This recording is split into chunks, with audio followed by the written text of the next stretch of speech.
Magandang umaga po. Anumang oras ay magsisimula na ang pagpapatuloy ng pagdinig ng Senate Blue Ribbon Subcommittee kaugnay sa umano'y overpriced na Makati City Hall Building 2 at iba pa umanong aligasyon ng katiwalian sa Makati. Ang pagdinig sa isyu ngayong araw ay posibleng maging huli na para sa taong ito ayon sa Subcommittee Chair na si Senador Coco Pimentel. May news to go si Ruth Cabal. Ruth. Kara, June, hinihintay na nga nating magsimula yung ika-12 hearing ng Senate Blue Ribbon Subcommittee tungkol sa umano'y mga aligasyon ng katiwalian laban kay Vice President Jejomar Binay. Inaasahan ngayon na ipresenta ng komite, partikular na Senator Coco Pimentel at Antonio Trillanes IV, yung resulta nung naging ocular inspection nila doon sa Makati Science High School na sinasabi nila ay overpriced umano, bagamat tinanggi na yan ni Vice President Binay. Inimbitahan din sa hearing ngayon yung property appraiser, engineer at ilan pang taong involved nga dito sa construction ng Makati Science High School. Bukod dyan ay may isa raw panibagong testigong ihaharap, si Trillanes. Una nang nagsumite ng affidavit si Vice President Binay at tinanggi niya yung mga aligasyon nga laban sa kanya.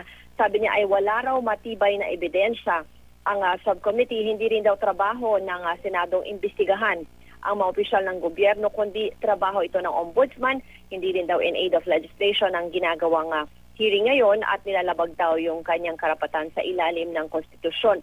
Posibleng ito na raw yung huling hearing para sa taong ito dahil ayon kay Senator Coco Pimentel ay tututok raw muna sila sa pagpasa ng 2015 budget. Kara, June?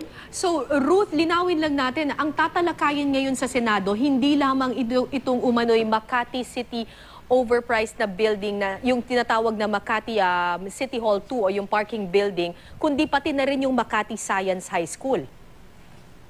Tama yan, Kara, dahil posibleng may ilang testigo na magsisiwalat pa tungkol dyan, at mapag-uusapan din yan dahil nga nitong weekend lang nangyari yung ocular inspection ng mga senador dyan sa nasabing building. Tapos may una na rin pahayag itong si Senator Trillanes na meron siyang isang bagong testigo at posible na naman na magbukas yan ng panibagong mga topic at panibagong mga aligasyon ng korupsyon laban dito kay Binay nung siya ay mayor pa ng Makati, Kara. May mga binigay ba na clue si Senador Trillanes kung sino itong isang bagong testigo na ihaharap niya dito sa pagdinig na ito, Ruth? Wala siyang sinabi, pero ang usap-usapan ay posibleng related rin daw umano ito sa ilang mga properties pa ng ni Binay at ng kanyang pamilya na hindi rin daw nakadeklara doon sa kanyang SAL-N, June. Pero linawin lang natin, Ruth, hindi pa tapos yung investigation nila doon sa overpriced Makati City Hall Building 2. Kasi may ilang mga kampo na nagsasabing, ba't hindi muna mas maganda, mas maging organized, tapusin muna yun dun sa building 2 bago mag-move on to another supposedly anomalous na project itong Makati Science High School. Tama, Kara, hindi pa tapos yung tungkol dyan sa issue ng City Hall Building 2 dahil unang-una yan naman talaga yung saklaw nung unang resolusyon na final noon ni Trillanes para dito nga sa inquiry.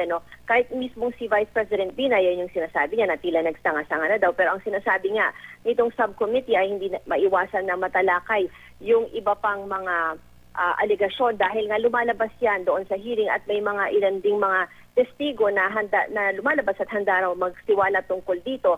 So kahit papano ay natatalakayan at hindi naman daw pwedeng basta-basta isantabi ng komite yung iba pang mga aligasyon laban dito kay Binay. Pero kung sakasakali ay magkakaroon naman ng mas maayos na organisasyon kung ano talaga yung magiging sakop ng gagawing report nitong committee tungkol dito sa mga nangyari ng mga pagkilig, Kara. Maraming salamat sa iyo, Ruth Cabal.